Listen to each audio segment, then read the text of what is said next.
But hey, should we go back to a couple more questions? Yeah, let's do that. Let's do that. Really quick, because the next one's better. But dream job. Dream job. Dream job. Uh, I don't know. I wouldn't. I can't really think of anything else I'd rather do. Yeah, I love the lifestyle that we've got, to be honest. But Like, it's a bit. It's cheesy to say, oh, I love my like, but it's not just like the coaching thing. Like everything. I agree. Everything that's involved in it, I just love. I love being involved in it. I do. There's not something that I look at and think, oh, would way rather do that. What about like if you could wave a magic wand and like be like in a band or something like that, like a really Oh fuck famous band? no, no, I don't want to be in a band. I feel like I might want that instead. Really? What to be Yeah. like a drummer or Nah, like vocalist, like a lead singer of like a really like yeah. fucking popular You band. would think how much shit comes with that, and it's probably not as easy as people think. Like, Yeah. Being on the road all the time. So imagine going like for six yeah, months a year just out and about. Like, ugh. Yeah, I don't know. I don't know. I like my house. I like to be in, and that's why I hate holidays. Like, I never go on holiday because I just want to be in my house. I know, mate. I'm the same. I'm really okay with not doing that much. Like being in my Yeah, own company and doing like, yeah, I know what you're saying. you could say bodybuilders are lazy, but like, Well, maybe the reason why we chose it is because that's the kind of personality we got. yeah, We, yeah, we, we like doing this sort of shit, you know? yeah, repetitiveness. Yeah. Yeah, I'm okay with not doing that much. Amy yeah. gets really annoyed at me, but I'm like, she's like, what are we doing today? Like, if we both got a day off, what are we doing today? I'm like, I don't know. Sitting. Go to the gym, Yeah. get my meals in, go to the gym. I don't know. I think also because for us, like, when people go, oh, the weekend, I'm like, there's no such thing. Every day is the fucking weekend for me. Like, I, yeah, Every day is exactly the same. And yeah, Amy said to me today, she goes, hey, how's your day been? What have you been up to? Every day is literally exactly the same, but she still yeah, asked me, right? So I woke up and I had about 5 check-ins. I had about 3 updates. I cooked my meals. I went to the gym. I walked the dog. yeah. Literally, guess what I'm doing tomorrow as well? It's the The fucking same. same, man. It's just the same. Yeah. But every day, Especially, what have you been up to? especially in prep, like everything has to be Oh, yeah. done the same way. Like some diets, I go to the gym to do cardio first thing. Now I'm doing it at night. Yeah. So, cardio is always done about the same time. Do About you do you change? Will you like go to mornings? no, I don't. The leaner you get. See, that's the bro science in me. I'm like, well, now I'm doing it at night. So fasted cardio, when I start to not be as Oh, lean, I'm going to be doing fasted oh cardio. yeah. Oh. But likely, probably not because remember I train about 10ish. Yeah. So imagine going and doing an hour of cardio, Yeah. coming back, eating a meal, and then going to the gym. Yeah. Yeah. Mm. If you went at like midday, it might be okay, but not at 10. No, because I can't. I get up, and really, is fasted cardio that much better? No. But I think it's not because I prefer it. It's just because I wake up so early. When I get lean, I can't help it. Stop it! Fucking hell! Stop it! Right. Sorry. Um, Sorry. Give me a sec. I'm Fucking. always up early anyway, though. On that though, my counter argument is yes, I wake up early, but in the morning I have the easiest time to not eat, to not want to eat. So I Right. get up Right. and I'm like, I'm not hungry. So I can have a monster. I can go do steps. I can walk the dogs. I can do my check-ins. I can do TikToks. I can do this and this and this. I record videos. And then I'm like, now it's time to train. I go and train. I come back, eat, fuck about for a bit more. And now I've got like a gap where like I'm starting to like get bored so I'm like, now I go and do cardio. I get that. Do you know what I quite like doing though? Morning when you've got some check-ins to do and you've got like some updates to do it whilst you're doing cardio. Like I feel like it passes the time so well. Like Do you ever so get well. clients that are like, oh, I get bored on cardio. And then I'm like, you've got your phone on you. Yeah, 100%. Imagine cardio without your phone in headphones. Woohoo! When those TikToks were blowing up, I'd literally go on there and I'll just be like replying to the comments because there's like Yeah, 1,000 comments. yeah. The cardio will just go like that. Easy. I love it. Like when I know I've got things to do, like you know that strength thing I did with James. Yeah. I knew I had to edit the video. When I was doing cardio, I was like, oh, it's easy. Like so, Yeah. basically, I just edited while I was doing cardio. It's fucking easy. Like, as long as you occupy yourself with something, yes. it gets harder the deeper you get in. Yeah, of course it does. Yeah, but and do you know, does it get to the point where music pisses you off? Yeah. Like I get sick of music, and then podcasts, and then I get sick of podcasts, and I'm like, oh no. And then you know what the final boss is? You start buying pointless shit. Yeah. 4 a.m. Yes, I was sat on the sofa with no light, like in a dark room, just ordering trainers from fucking Japan and shit. I'm like, oh, you're like, oh, there's a new coconut flavor whey protein. I'm gonna get that. Yeah. There's like this new flavor of Monster, and they're really rare. And you think, wow, fuck, I'll get a crate. I'll get a crate. Yeah. Fucking hell. And then you know when you say when you're in preppers, every day something comes and you're like, what the fuck is that? Yeah. Or you order something from eBay from China and it turns out. Yeah, you ordered it like 3 or 4 weeks ago. You forgot all about it, and since then you've ordered loads of other shit as well. Oh, I love that though. If something comes and I open it. Well, it's so exciting when you get like at that point of prep, you just need any stimulus. So when the door goes and there's like a package, you're like, oh. I do stupid shit though. I normally buy cars when it comes to prep. So that's yeah. Which is normally like, well, look, my car now, I'm not changing it. So yeah, well, imagine doing all that and then just getting rid of it. I haven't done anything to it. I bought it like that. Oh, I actually thought you did. How much was it? Huh? How much was it? Bro, don't even ask. Like 60 grand. How did you buy it? In cash?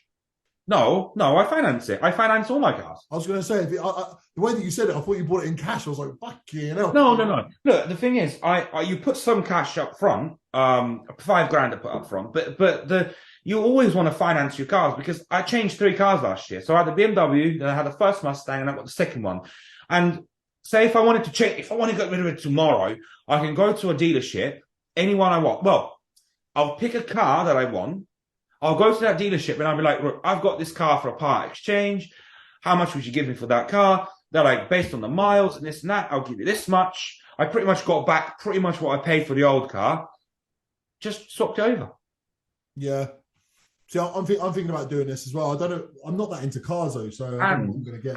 No, you don't have to be. You can pay 200 quid for a regular, any old car. But that also does improve your credit score. Yeah. So my mum was trying to get solar panels for a house. And she was like, they won't let me because my credit score shit. I'm like, this is why. Because I'm like, what do you own? She buys everything in cash. Yeah. She goes and buys a fucking car. She's like, 20 grand, spends 20 grand on a car. I'm like, why? Don't waste your money on that. Fucking borrow it from the bank. It's like, my interest is 6%. Wow, okay. Well, how long's the term for? Do you mind me asking these things? Like, no, how much is it monthly? You can have it as much as you can have it for as long as you want. You can. So normally it's like a 5-year lease. So 5 year, $650 for me, $650 for my car a month. So I've been looking at cars and looking at around about the $450 a month kind of range. You're talking about so I'm putting 30 grand car. About do you say 30 grand? Did you say? Yeah, that's what I'm looking for. So no, because my old car was only 36 grand. No, I think it was actually about 30 grand, and I was paying 320 or something. Right. So I'm looking at 450. The cars I'm looking at around about about 35 grand. But again, it depends on your credit score. But so the better your credit score, it depends on how much you put down. So if I put down more, it will obviously bring the price down. And then if I part exchange my car as well, it's going to bring it down again. But that's what I'm saying. So you are gonna part exchange your car. So that will be it. That will be one thing. Yeah. But yeah, it's again that's massively important. Yeah. But I would never buy a car straight. Like why? It's waste. I thought when you said that at first, I thought, fuck me, 60 grand cash. Yeah, I know. There's no point to doing that. If I had 60 grand in my bank account, I wouldn't be spending on cars. What would you spend on? I'll buy a house. Do you rent at the moment? Yeah, I'm looking at. Yeah, we bought this one. We bought this. But up north, everything's cheaper, isn't it? Yeah. I'm not looking to buy a house to live in, but more to rent it out. Rent out, yeah. But when it comes to things like cars and that's useful because you can get a car for like even, I mean, look, even at 200 quid a month, you can get a really nice car. Like my first car, which was the BMW, that was 200 quid a month. Oh, okay. That was like 25 grand or so.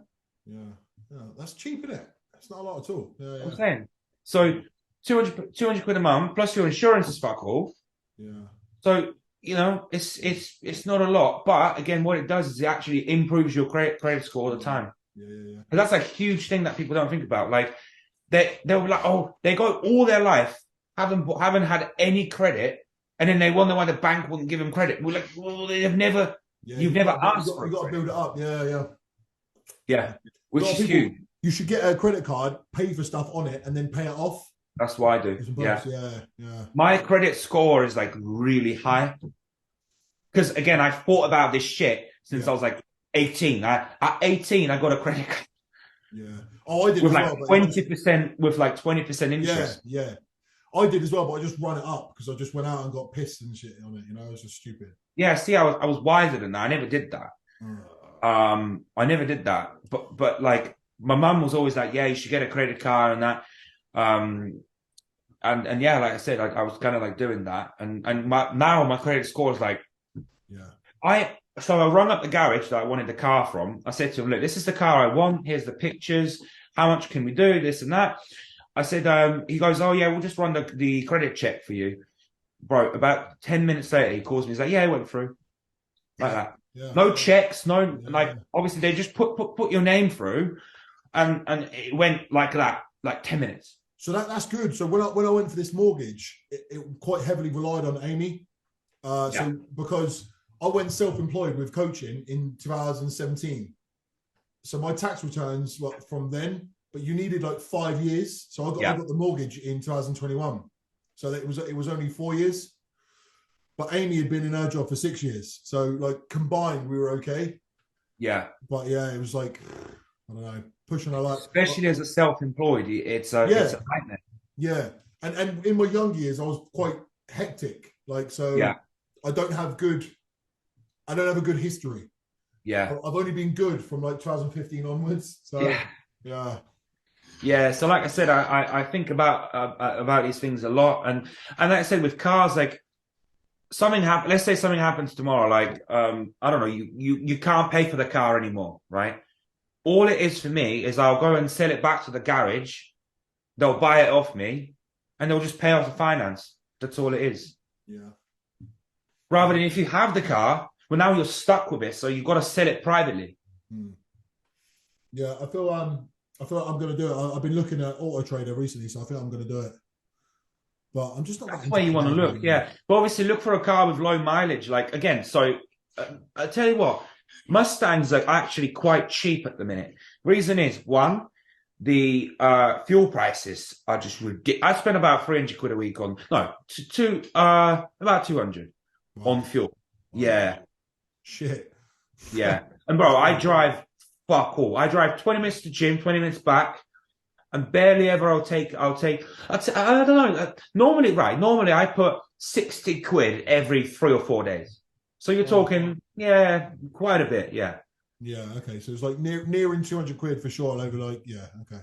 So like it's expensive. Like the fuel is expensive and the maintenance of the actual car. Yeah, see, when you're not really a petrol head, like that to me is like that's a headache. Oh, it's hard to justify. Yeah. Yeah, I no way for me. No way.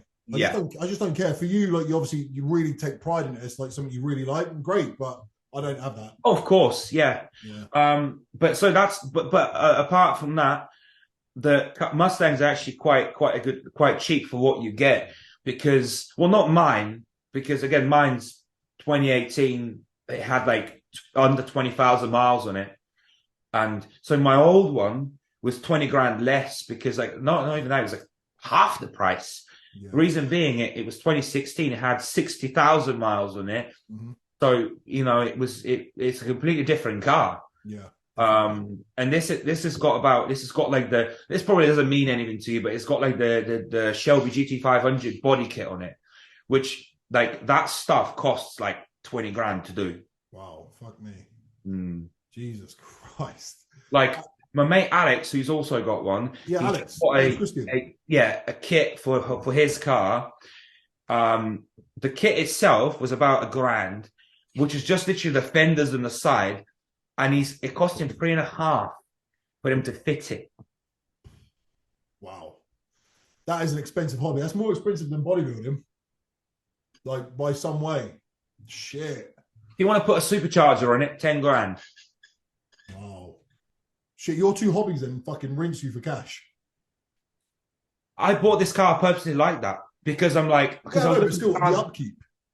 Sure, but like I'm like, right, I'm going to spend way more than the car should cost, but it's got everything done on it. And even still, I look at it, I'm like, right, I want like certain things, like that's $2,000, that's $1,000, that's $2,000. It's like, but I'll tell you what, I'll keep this car because the work, obviously, it's going up to electric cars now. Yeah, okay. So that car's only going to get more expensive. Yeah. No? Have you looked at electric cars? Not at all. What have I been looking at? I've been looking at BMW 4 and 6 Series. Okay. 4 is good. I had a 4 Series before the pre. Do you remember it? Yeah. So what I'm looking, I'll show you. I'll show you what I've been looking at. I've still got it saved. Bro, this is the best car I've owned. The best car. Doesn't give you any shit. The 4 Series. Really nice and comfortable to drive. I used to get 60 miles to the gallon with it. 60. Do you know what I get with mine now? 15. I used to put like 30 quid a week on it, and I'd be like driving everywhere, I'd be doing all these miles. Yeah. I think it was a 2016 plate. So the one I'm wanting to get is a 2020 plate, and it's got 12. Oh, don't get a 2020 plate. You don't need a 2020 plate. Well, it's 2020. It's got 12,000 miles on it. Mm-hmm. And for fuck's sake, where is it? Bro, you can pick them up for like 15 grand. That's what my first one cost. One sec, sorry. BMWs are reliable cars as well, as long as you look after them. And... Well, I've been driving a BMW for the last 4 years. Yeah, right, exactly. Yeah. The 3 Series. There it is. A 3 Series. That's what I've got now. Oh, yeah. So you're looking at 4 Series Grand. That's what I had, the Grand Coupe. That's exactly what I had. So what year is that? Is that the That's the 19, actually. It's not the exact one, but it looks just like the one I want. Yours was silver, wasn't it? Yeah. I wouldn't bother getting a 19 plate. Why? I'll get like a 17 before they change the facelift. Why? What do you just prefer the way it looks? It's the same car, bro. It's the same engine. Yeah, I don't know. I feel like if I'm going to be paying for like 3-4 years, I want something that's a little bit more new, though. But that's why I'm saying, because you're not into cars, get like a car. I'll show you my old one, right? It looked really nice, and it was literally like 15 grand. 15 grand. That's all it cost. It was. Why would you get? See, funny enough, I've changed 3 cars last year. Yeah. But I wouldn't bother getting a 19 plate. Why? Because I just want something a bit newer. But 18 plate is new. It's new. Yeah. 2018 is a new car. It's not that new though, is it? It's still like 4 years. 4 or 5 years. On car terms, that's new. But what if I'm going to be having it for the next 3 years? You won't. I've had this one now for 4 years. Exactly. But what you okay? Don't think of it like that. Think of it like I'll drive it for a year. I'll get rid of it. I'll get something else. I'll drive it for a year. I'll get something else. Mm-hmm. Yeah, I guess so. Like, why would you want to drive the same car for the? Again, because I don't really care. I don't think about it day to day. But now, so they don't get anything massively expensive. Get a car for 20 grand. Okay, spend 20 grand on an 18 plate 4 Series 420. Are you looking at the 420? 420, yeah. Yeah, don't get anything above that. There's no point. Yeah, it's like 440, 430, isn't it? There's 430, there's 435, and there's 440. Yeah, no, I wouldn't get that. It's just more expensive for the sake of it. I don't it's just give a more shit. fuel, but it's the same shell, the same car. It's just the engine that you're paying. Yeah, now 420 M Sport. And don't get petrol, get diesel. Well, I don't know actually. No, I don't know about diesel. Diesel's cheaper. My one was diesel. It was. But in diesel being phased out now. But again, you're not going to have it that long, because again, like I said, when you've got a finance, it's easy as that. I can look at a car tomorrow. I can ring them. I can ring the garage and be like, look, I want this car. I have this. What are you giving for mine? Yeah. They're like, this much. Cool. Yeah. We transfer the finance over, and that's it. I think that's the way to go. I don't get why people spend all their money on like cash on a car. Yeah, that's pointless. Yeah, unless it's your first car, when you're going to spend $1,000. Yeah, I ain't going to do that shit. Hey, we should wrap for a couple more questions before we finish it up. Yeah. Here you go. So here's one. Nothing juicy, but would like to hear you both speak on volume for decently experienced guys, sets per session or week per muscle. Natty and enhanced. I mean, bro, just watch all of our other podcasts. No. Basically like we've spoken about this quite a lot, haven't we? I have on that question and answer thing that I posted, it literally all the questions are like the same, and I'm like, bro, if you go and watch the podcast, that literally answers about majority of those questions. It really says to me that this person just isn't taking the time to watch. It's like, if you just literally just click on the other videos, we talk about it all the time, and you've got the timestamps. Yeah, 100%.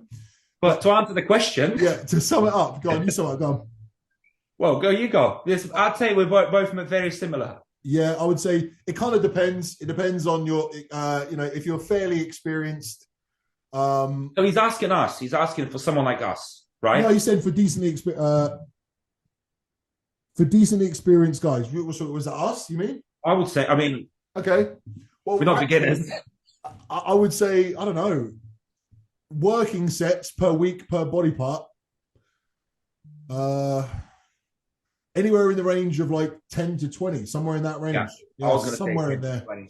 Again, it depends on the body part. It depends how good that body part is for you. Yeah. It depends on so many. Because when you're experienced, that's when shit matters.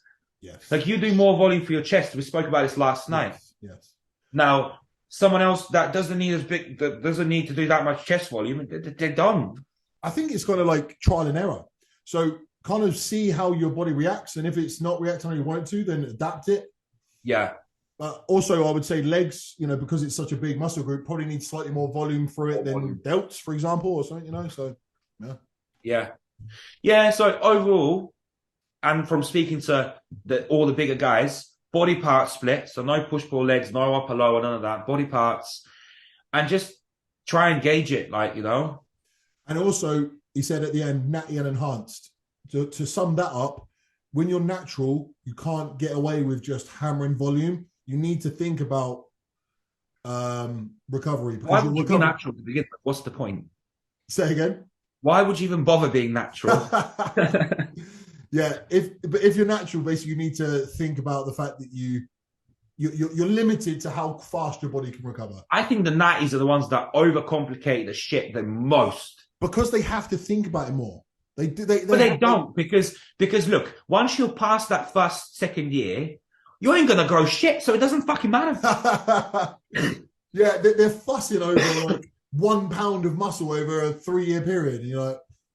See, I'm one of those people that call it whatever you want, but I would not do it if I was natural, because I'm one of those people that I want to see stuff happen.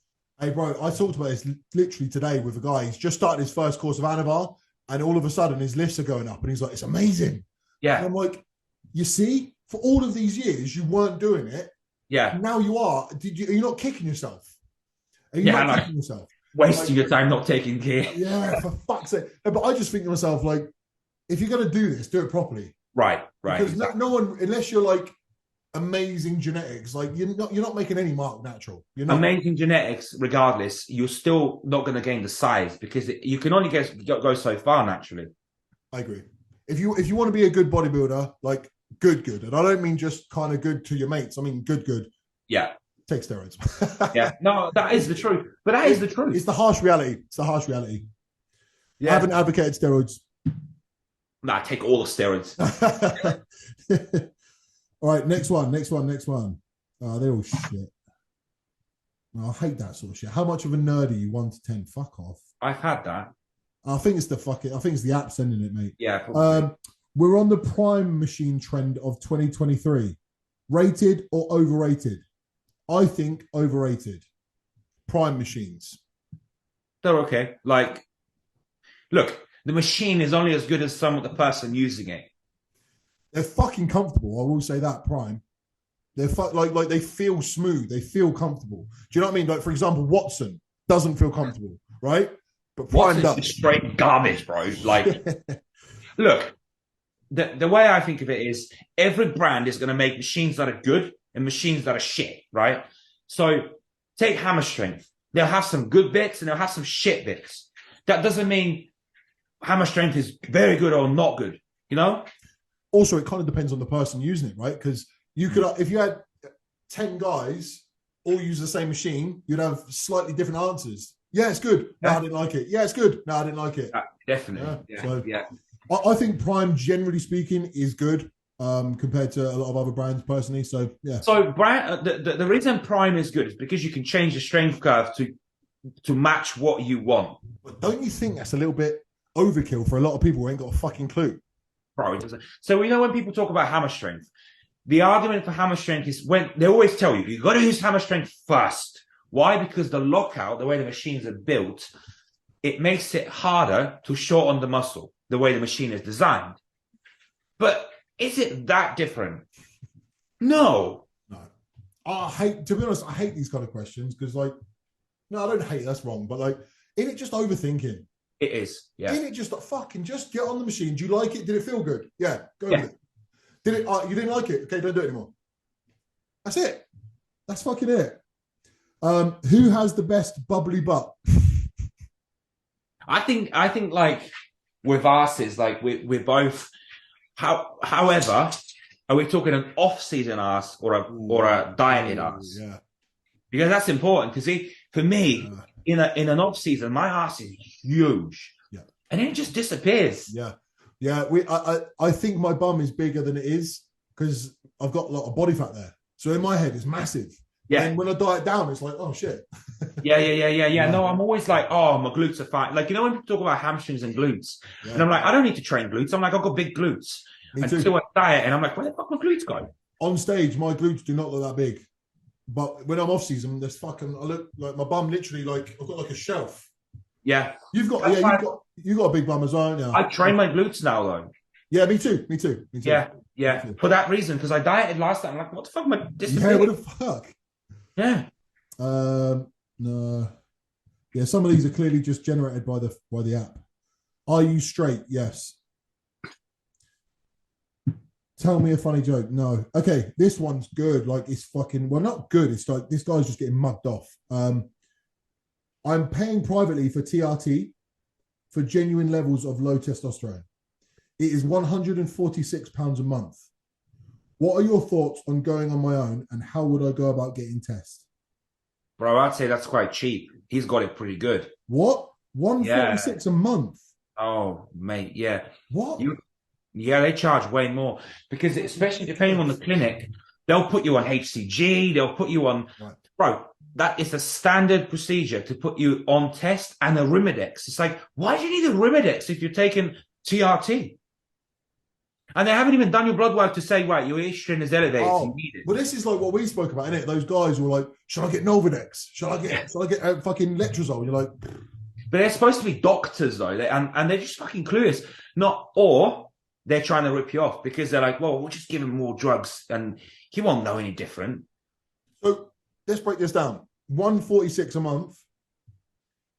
If he went privately he's taking 100 mg. He's probably taking 100 mg or less. So 100 mg is going to last you, let's say you get test 300. Yeah. That's that. So that's going to last you. You're taking a third of a mil. Yep. Right. So that's 30 shots. So that's going to last you 30 weeks. Mm. So you can last almost over half a year with and pay £40 for it. Yeah. So if you're watching this, hopefully you are, Yeah. And how do you find it? Go to the biggest guy in your gym and ask him. I know that's the broest answer, but how fucking true is that answer? Yeah. And again, I think the argument about, but you're getting shit gear, do your blood work? Yeah, absolutely. And I think if the guy using it is using the same one and he is big, it's working. Yeah, right? Yeah. Again, that's a really bro answer, but it's fucking true. So, and I mean, where do you find it? Go online. Yeah.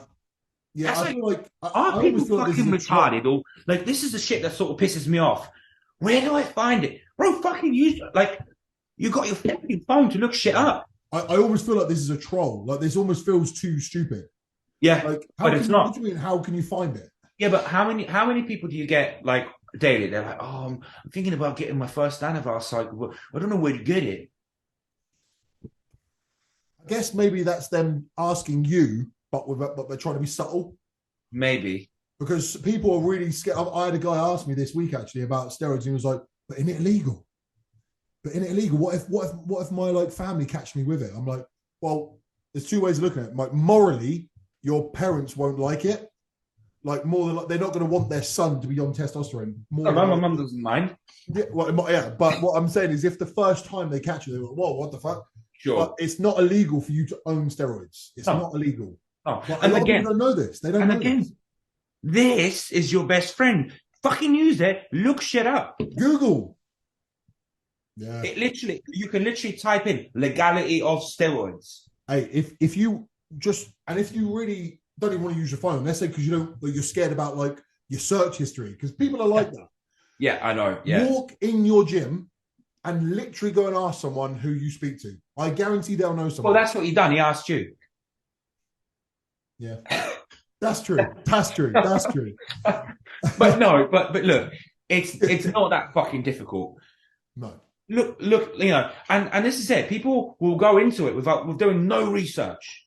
Yeah, definitely. They don't understand They don't understand dosages. They don't understand like what like test 300. They don't know what that 300.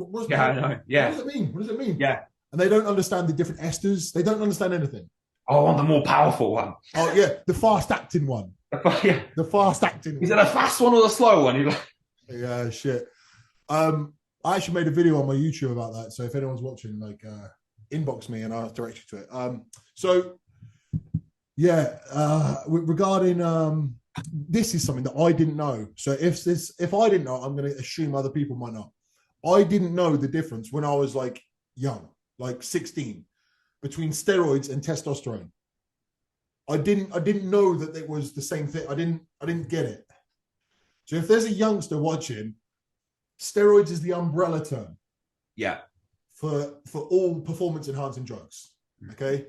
But honestly, did you ever have that in your you maybe you're a bit more switched on than me? But honestly, because I did chemistry, so I knew that. So testosterone is what you call an androgen. Yeah.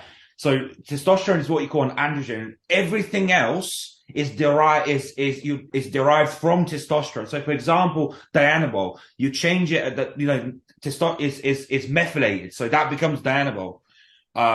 You change it in some aspect. 19-nor, for example, 19-nor testosterone means you cut testosterone at the 19th position. You cut the first part, and that's 19 means without. Nor means without. So without the first part, So yeah, this is good information for people, man. This is good. But people don't know that. We assume that we're kind of like everyone knows that. No, absolutely not. They don't. No, they do not. What you've just said there would have a lot of people would be like, oh shit, okay. Bro, people still think like sustanon is stronger than testes somehow, Well, how many times have you come across people they're like running test and sus? That's quite common. I know. People are running, I'm running testy and sus, and I'm like, okay, you can. They can test. You can do that if you want, but it's a bit like, why? Like, it's just. It's just overcomplicating it, yeah. That's what it is. So yeah, testosterone is what you call the androgen. So essentially, like the way the body makes it is it goes through a cycle where the beginning of it is it's derived from cholesterol. So you got cholesterol, you got pregnenolone, and then it goes into testosterone. There's actually a couple more steps, but the basic ones are that. So there's conversion. So from that point on, it goes into, you know, aromatase, which then converts into estrogen, and you got you know, it'll convert into DHT through the 5-alpha reductase enzyme. So this could be good for people as well. So natural guys looking to boost their natural testosterone production would be done via, well, it can be done with lifestyle choices, diet, the way that they train, but the way that the testosterone is derived within their body is via fat and cholesterol, right? Yeah. Yeah, well, exactly. Yeah. Yeah. So this is quite an important thing for a natural guy to know. This is good information, right? Yeah. And I think a lot of these herbal stuff that does fuck all.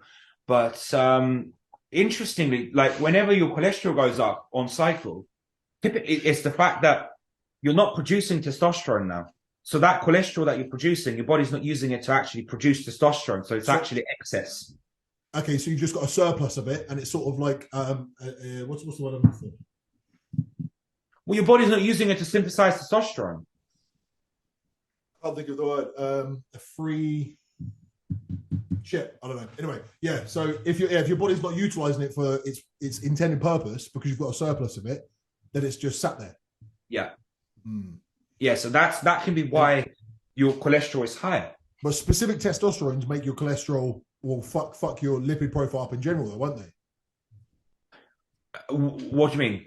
Specific steroids, different steroids. Oh, yes. Yeah. So that's what I'm saying. So what would be the reasoning behind that? Why is what? So typically you have typically it's DHT derivatives that will have an impact on your lipid profile. Things like aromatase inhibitors as well. They will interact with cholesterol and cause more of that buildup.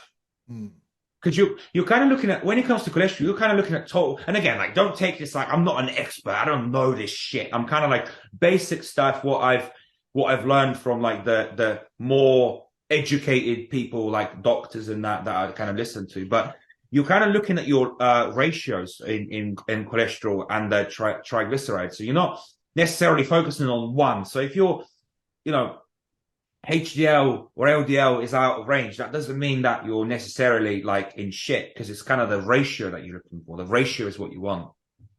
Okay. And then specific steroids might give you an influx of one of those, and therefore then the ratio is out. So in relation to something else, it's now right. Okay. So at that point, you know, to raise that, for example, HDL, you might want to use fish oils and things like that. But yeah, typically. It's a fucking complex subject. That's a very complex subject. I don't think it is. I think it's more being because you studied it. Oh yeah, I mean, sure, but I mean, I think it's more, as long as you don't take the piss, you do your blood work. Do you know what? We had this conversation in the group chat the other day. I am not the way that you and Dan, for example, and Tom, you all talk about it. I'm not like that at all. And you well know, you even said it the other day. I've never really taken that much of an interest in steroids. For me, it's a necessary evil of bodybuilding. Yeah. And I will peddle this to all of my clients as well. I try and keep it as simple as possible. Yeah. Don't overthink it. Whereas it's quite a complex subject. And if you start venturing too far into the woods, you're kind of like, you don't know what the fuck's going on anymore. So if you try and minimize what you're using, as in the type of compounds and the amount, you're just going to reduce the risk across the board. And that's kind of like where my head's at with it. I find interest in it because that's what my background was. I studied chemistry to actually study that at uni. That was my goal. So I spent years studying organic chemistry, which that's what testosterone is. It's an organic compound. So I understand. It's a really cool thing that you've got. That background is really, really cool. I just enjoy chemistry. I just love chemistry. But what I mean is, I think that it's tied in really well with bodybuilding. And ever since I've known you, it's been a thing for you. Like you've been into it. And I think it's really cool. I think it's cool. And again, like, does that really matter that much? It does, but as long as you've got the basic knowledge, you know, you don't need to know the pharmacokinetics and stuff like it doesn't. It's not. No, you need to understand what you're putting in your body to a degree, but ultimately know your limitations. because you're not a scientist. I don't mean you, I mean anyone. You know, you're not a scientist. You're playing around with your hormones within your body. So for my money, for what the fuck it's worth, keep it simple. Well, 99.9% of everyone needs to fucking wind it in a little bit, because they go, do you speak to people? They're like, they want to add in this compound, this compound, this compound. And they look average as fuck. You know what? One of the bigger ones that I get is Proviron. Are we going to add Proviron? Why? Controlling estrogen? Do you have people trying to control estrogen with it? I don't think that you should, but I hear that. Whenever I get someone up, we've actually had this chat because one of your clients asked you about that's maybe why I'm bringing it up. But I've had that a couple of times. They're like, well, should I have Proviron? I'm like, why? Well, they can't tell you. I'm like, what does Proviron do? Exactly. I had that conversation, and you told him exactly that. I had a guy say about, he goes, should we add in EQ? I said, why? And he went, I don't know, it's just my mate's got some EQ. And he said, you're actually that. And I was like, no, you're all right, mate. You're all right. And as I say, they always, I don't want to be horrible, but they never look really good. It's not like elite level guys are saying this shit. It's never. You know what I mean? The way I think of it is like drugs have a purpose and drugs work, and you need to use the drug that suits that purpose that you're looking for. So, for example, take the Proviron, for example. Well, okay, if your SHBG, which that's what Proviron does, it will lower SHBG. Your SHBG is already low. Why would you take it? Why would you take it? Now, if you're someone on TRT, or if you're someone who's natural and you've got quite a lot of SHBG floating around binding testosterone, then sure, take it. That will free up some of that testosterone. You end up with more free testosterone. But if you're taking a gram of fucking test, even 400 mgs, you've got plenty free testosterone. It's fucking crazy to me how much people get into this without any knowledge of it. If you've got no knowledge of it, why are you wanting to put in X, Y, Z in your body? Because they just immediately assume more compounds equals more results, right? If I just take they look up steroids and are like, oh, steroid Proviron. Let's see what this does. Oh, it provides a hardening effect. Oh, I want that. Yeah. Oh yeah. I remember when I first came into contact with Primo, and everyone kept saying, it's almost like they were reading off a script. They're like, apparently you keep all of the gains that you make. Yeah. Like, because that's what it says in the little bio of Primo. It says you keep clean gains because you don't add too much water, and you keep everything after you come off it. You keep it. Yeah. Like, oh, for fuck's sake! What are you on about? Honestly, it's like fuck it. Yeah, if that's how you interpret information, you shouldn't be taking it. And how often do you find someone that goes on cycle and they're like, I'm actually a little bit underwhelmed by what I was expecting. Yeah. I'm like, that's because you expect too much. Yeah, they think they're going to take it and it's going to be the difference maker. Like all of a sudden, they look like fucking Phil Heath. Yeah.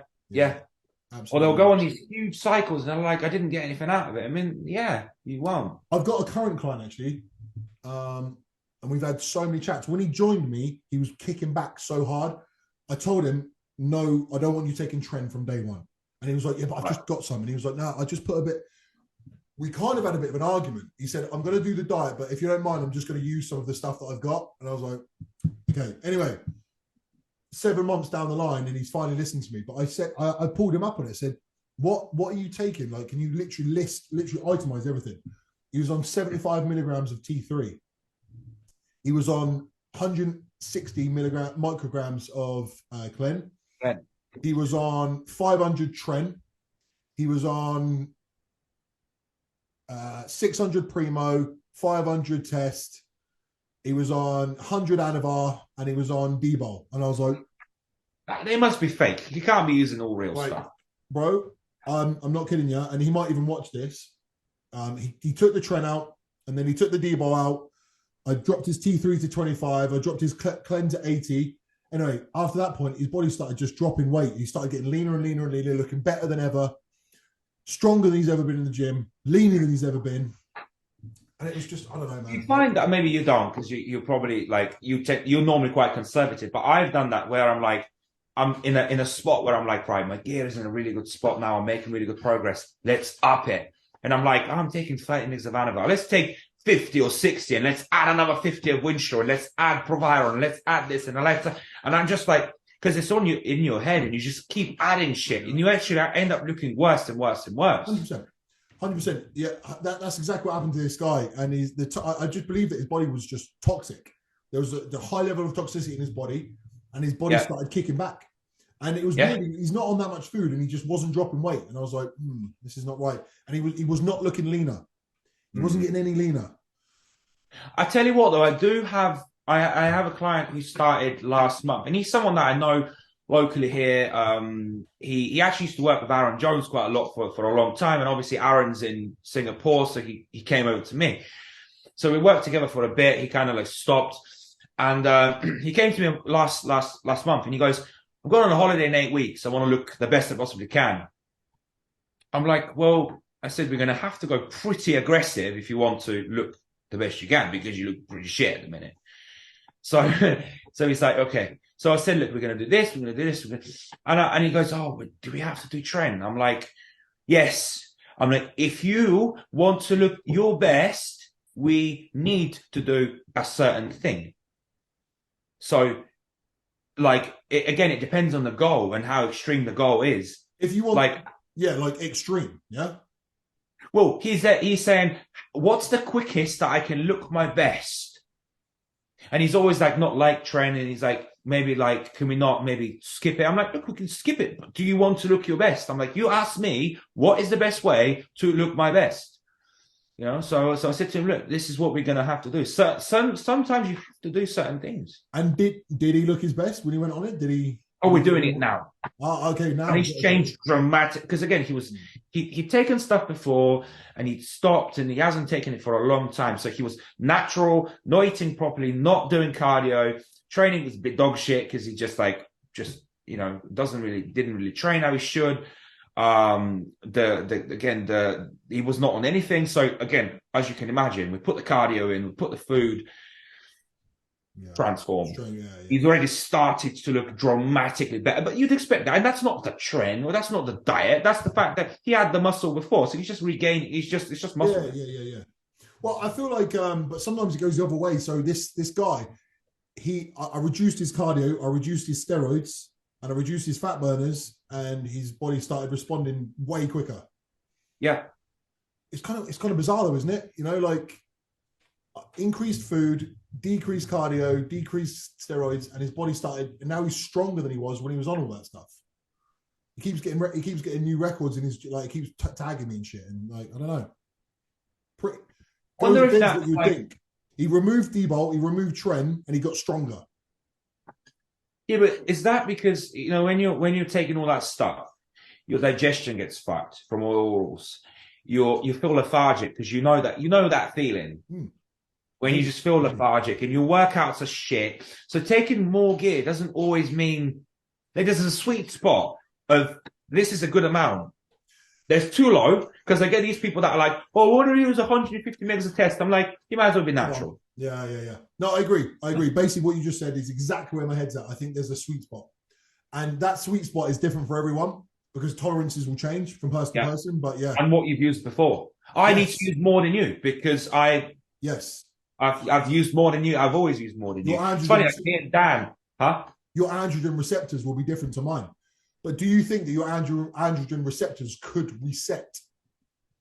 I don't think the whole androgen receptor thing is a thing, because androgen receptors upregulate in time. They don't. There's no that whole theory about androgen receptors getting fried or that's bullshit. You think? Okay. So, but based on that, then would it not? It wouldn't matter what you've taken before then.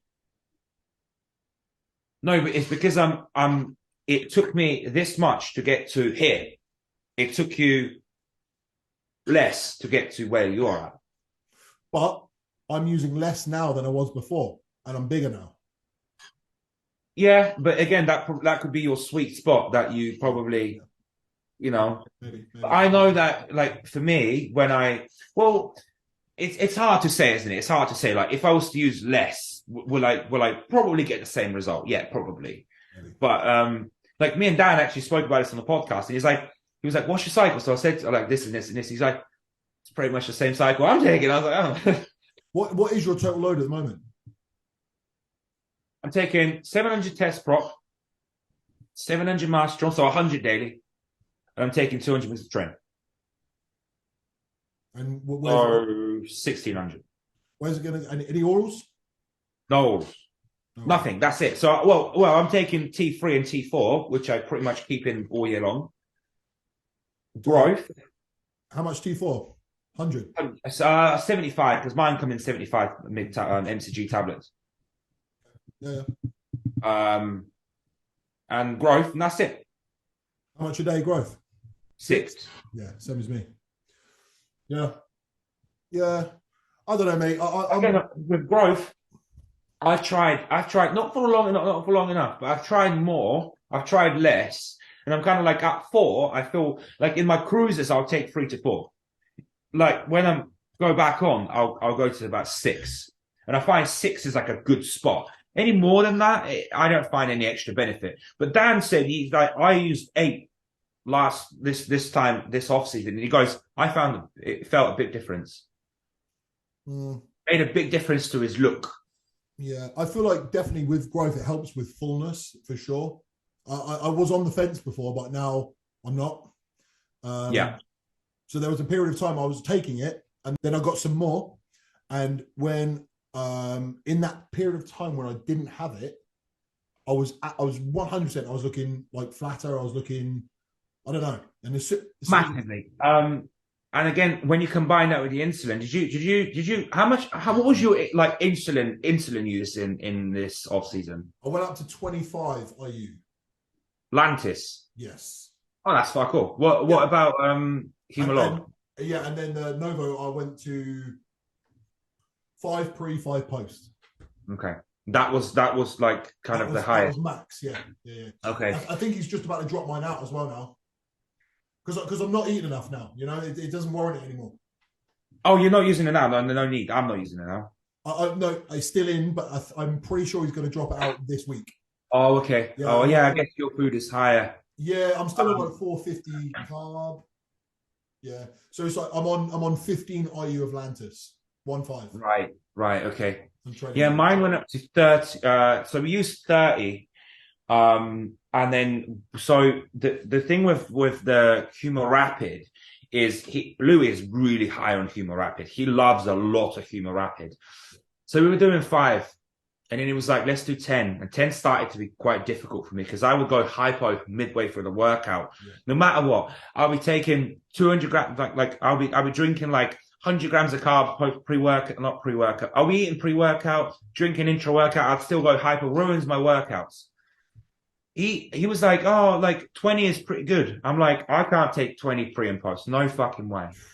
I'm the same as you. I always go hypo mid-session.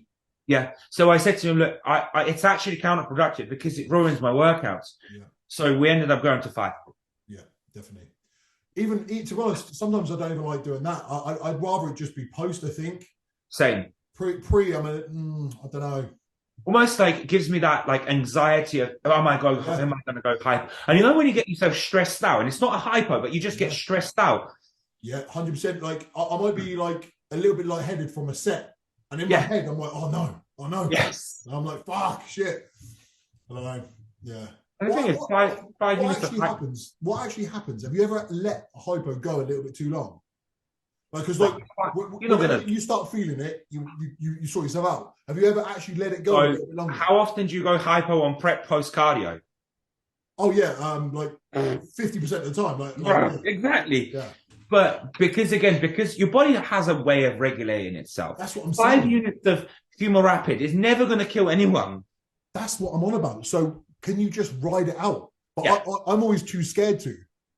Bro, if you think, if you go hypo, if you eat 50 grams of carbs, do you think those 50 grams of carbs are going to reach your body in time to raise your insulin? Because there's a response. It's not like you eat it and it's there.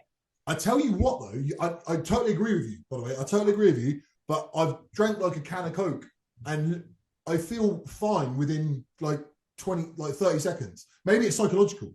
Probably.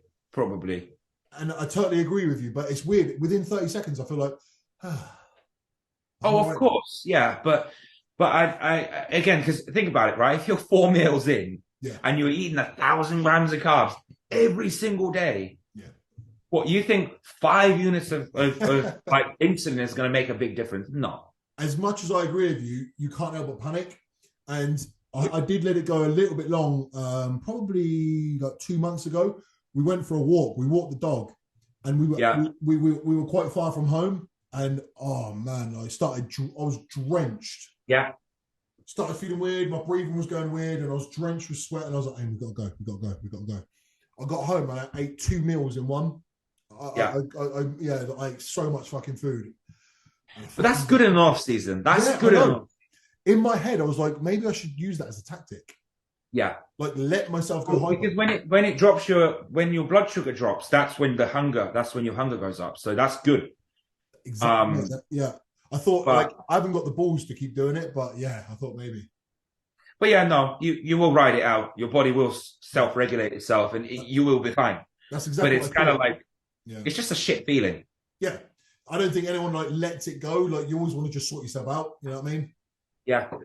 And again, I think because let's say you're eating, I don't know, your pre-workout, and again, this is the thing with pre-workout meal. Like I think because he wanted to really take it up really high. Like at one point, we wanted to do 200 grams of carbs pre-workout. And I'm like, bro, eat 200 grams of carbs and then go and train an hour later because that's how my setup is. It ruins my workout. Yeah, you're actually not performing better, like performing worse. Yeah, 100%. Perform worse. Yeah. So I said to him, look, I would much rather eat 50 grams of carbs pre-workout and then load up after.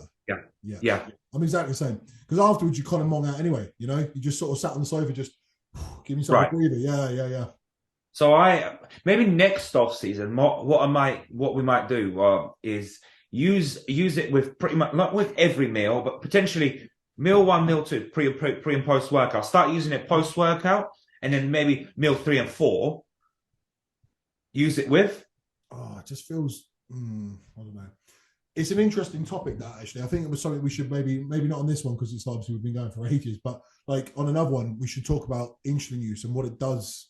Like longer term, because anecdotally, I've heard that it doesn't improve the look. You know, like yes, you might be bigger, but at what cost? You gain scale weight, sure. Oh, no doubt about it. But is that good? Like, what good is scale weight? Who cares? So if I say I'm on now 200 grams of carbs, yeah. If I was to go up to 5 and start putting in 20 units of Lantis and maybe 5 units pre and post workout of insulin, within about 1 week, I'll be 20 pounds up. Yeah. Does that mean anything? No. But this is the problem with a lot of modern bodybuilders. They get caught up in how big they are in off season. Like, oh, I'm this, and it's like, yeah. Who cares? It's just more like your heart's having to work harder, and it's. That said, next off season, I want to go past 275. I want to go to 285, 290. That is my goal. Mate, there's no doubt about it. You want to try and achieve bigger weights with better condition, right? Yeah. And it's good because it's tangible. Like a number on the scales is tangible. But there does come a point where you're just chasing a number for the sake of it. You know? And that's what I said about the rebound yesterday. Obviously, I rely quite heavily on that to rebound and be able to do that because if you don't do it, it's hard to gain that weight, isn't it? Oh, massively. Like, if you were to go to 285, you have to do it like quite quick. I would not be able to do that. I wouldn't. So if I had to last time, if I had to push another 10 pounds on, I wouldn't. I can't eat enough. There's not enough you can eat. Exactly the same as me. If I now wanted to shoot up past like 300, I'd have to do it fairly fast. If I do it really slow, my appetite goes before I get there. Yeah. You know what I mean? So it's kind of for me, like I ended up like 235. From 235 to 255 was easy. The other 20 pounds was torture. Yeah, shit. So I imagine next time 265 will be fairly comfortable and easy. Yes. So 285 will be, Yeah, definitely. But then it gets to the point where you think about this. So let's say your lean weight is 210. What business do you have being 280? It feels lean, but stage lean. But, so on top of that stage. But stage lean, surely being like 20 to 40 pounds above stage condition is about the sweet spot. Otherwise, you're just putting on weight for the sake of it. Do you not think? I don't know. Depends on your height. True. Or maybe. I don't know. So if you're shorter, that's even more true. No, if you're shorter, you're not putting on 60, 70 pounds, are you? Because no, exactly. Yeah. Yeah. So it's still proportionate to what you weigh. Well, think of it this way: if you're 210 on stage, yeah, and you go up to, and you put on 20 pounds, that from 210 to like 230, potentially even 240, you're still lean. Yes. Yes. So from that point on, you then have 30 pounds to go up. So that's kind of what I'm getting at still, though. But then what's the point of those next 30 those 30 pounds? Because it's not like, I think people do this. This is where people get it wrong. Let's say you've got twins, okay? They are lean at 200 pounds because nice round number, yeah? One of the twins, they both go on like a year off season. One of the twins goes to 230. Yeah. Gradually, bit by bit by bit. And by month 12, they're at 230. But this twin went to 230, 240, 250, 260. Has that twin grown more muscle than that twin? I think so, because look at people that are lean all year round. They're the same. They always look the same. Yeah, but this twin isn't lean. He's still like in a surplus. So technically speaking, he's never not been in a surplus. He's always been in a surplus. Yeah, because you're taking that much longer to get to that from stage to kind of lean, you're kind of wasting time. I don't know. Look, anytime I notice clients that kind of want to be lean all year round, they're pretty much the same. And you'll know, I mean, and the practicality of that the first case is, who wants to be, like, if you end up, let's say for yourself, right, you're 250. How much, like, could you stay at 270? I doubt it. I doubt you can stay at 270. 280, I could probably hover forever, be comfortable. Would you improve at that? Because I'm not really a big eater, personally. Yeah. I think, but could you, I remember about 2 years ago, you were saying this. You were saying you'd rather put on small amounts of weight because it's quality rather than quantity. Do you remember? I remember you saying that. So look, I'll give you this, right? When we first like kind of started to push the body weight, I got to 255, and that was like, I looked good. Like, what I have some of my shots where I'm like, right, I looked where I was still posting shots because I'm like, I'm happy with that. I looked okay. I looked decent, like where I could go to the shop in a vest and I'd be like, I look okay, I'm acceptable. Where I don't feel fat, my performance was my best. I felt my strongest. I felt my best in the gym. My digestion wasn't always fucked up because I'm eating so much. Past that 255, 260 is when I started to soften up, start to look worse. Performance starts to go down. Lower back starts to hurt. Walking is a nightmare. Out of breath. So you could be right. Yeah.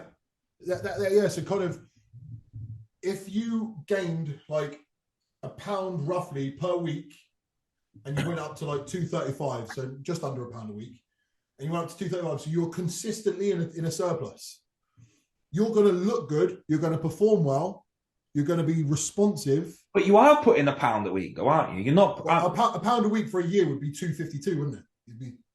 No. A pound past that rebound.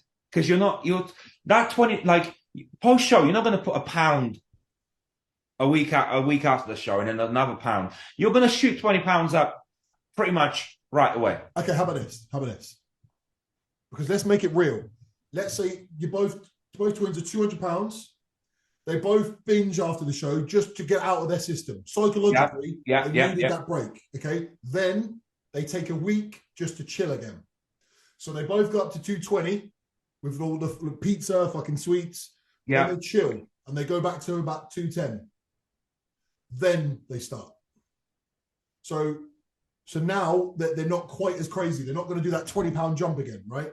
So now this twin goes from 210 to 240, let's say. Yeah. Over the course of a year. And this twin goes 210 to 300. Yeah. My personal opinion is this is needless.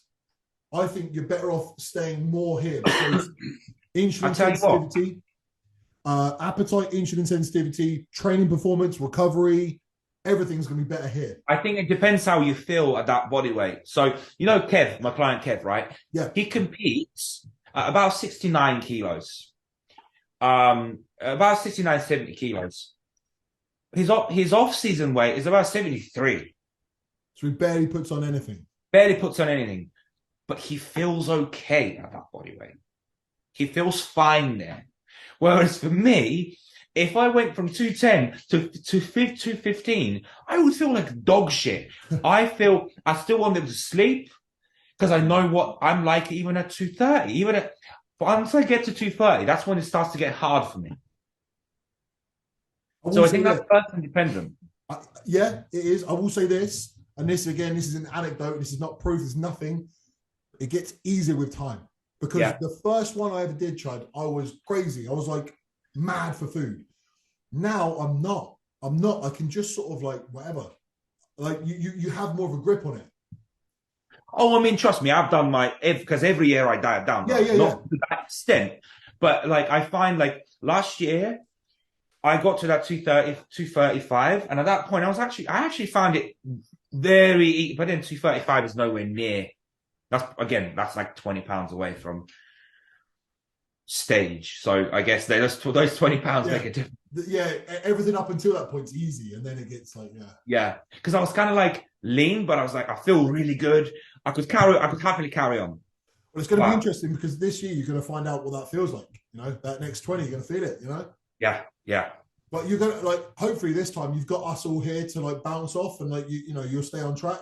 Yeah. Do you know what I mean? Where we're all going to be in the same boat. And I've never felt this way before. Where like I've never felt like the want. Yeah. Where now I'm like I actually can't wait. Amazing. So it's a different kind of feeling. I really didn't think you were going to be here. I didn't think this was going to happen. I thought it was just like. No, nor did I. Yeah, but after this year, it kind of was like, especially, I tell you what was a big motivating factor for me is when we found out that Dan is doing the same show. Yeah. Because I'm like, I'm going up against him. That's a big deal. You know, not only is he like a friend of yours, but he's like someone who's really good.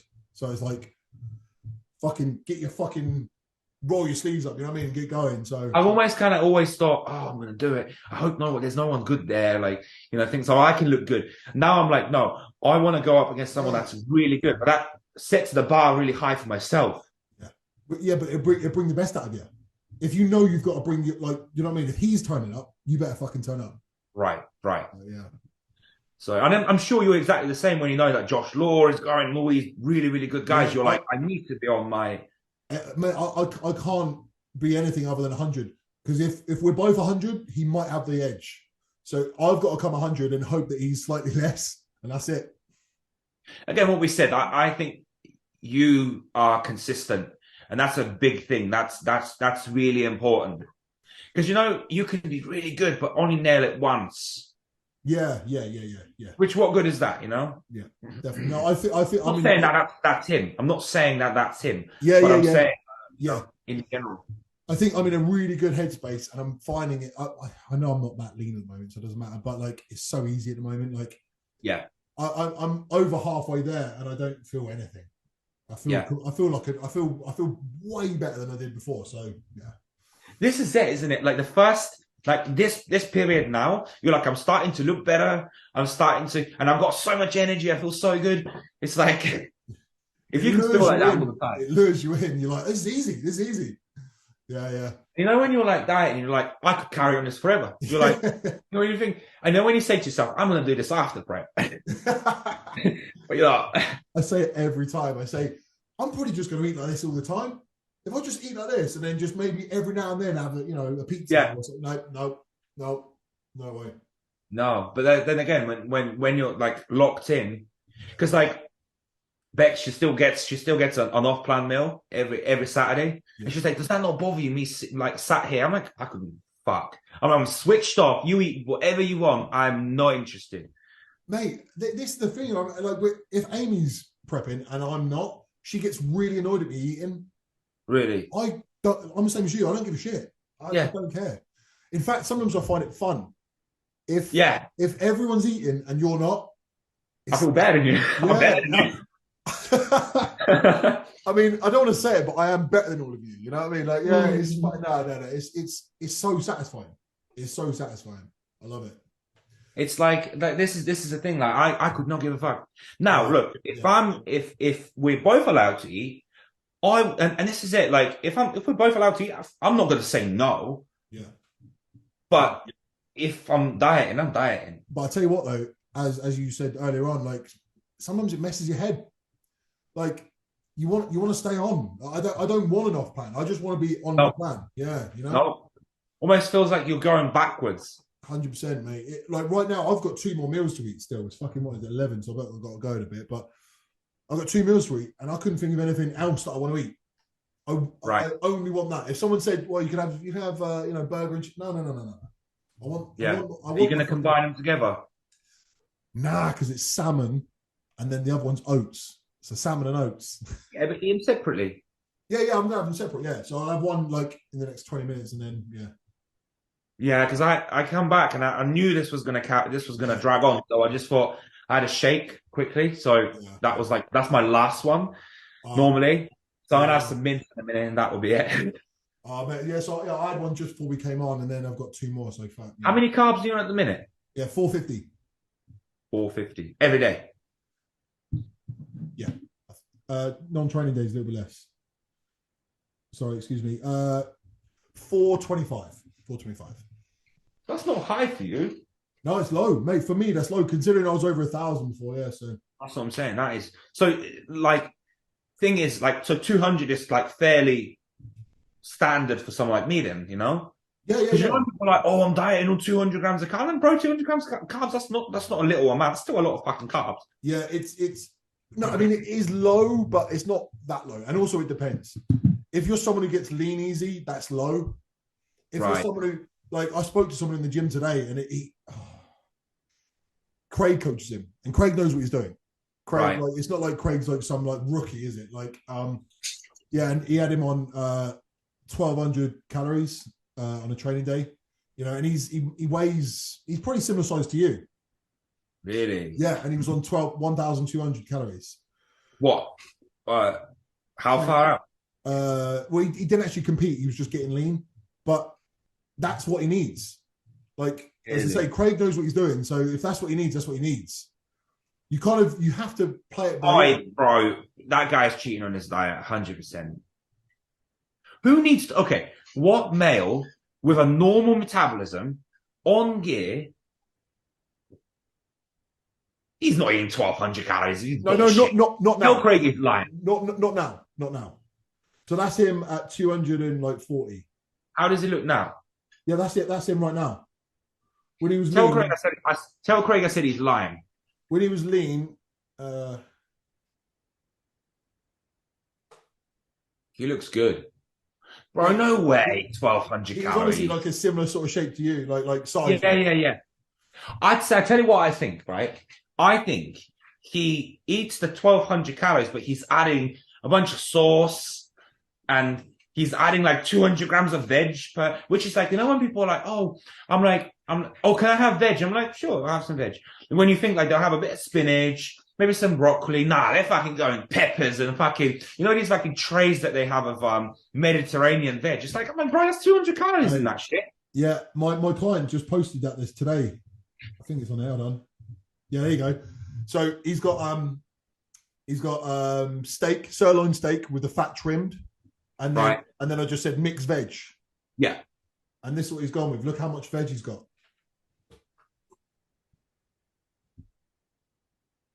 Like half a kilo of fucking veg. Yeah, bro. That wouldn't surprise me if that was like over 300 grams of like veg. Why would you want to eat that much veg anyway? Because he's doing it for his hunger. So I'm gonna have to put him up on that. but look, hunger. When you're hungry, veg doesn't satisfy you. It almost kind of just like fills you up. Yeah, a little bit. Bloats you. Yeah, it does. Yeah. It fucks your digestion. Too much. Yeah. I'm gonna have to put him up on that one. But the thing is you're not like, it fills you up, but you're not satisfied. You're still hungry, but it adds calories. Because this is probably like 20 to 30 grams of carbs worth. Oh, for sure. Broccoli, especially. Broccoli is like quite I'm not saying it's not high, but it's like it's something. It's significant. Yeah, it is something. So because Martin doesn't count, doesn't he just allows veg. Like normally he just says like, I say to people, yeah, have veg, but just don't be a dick.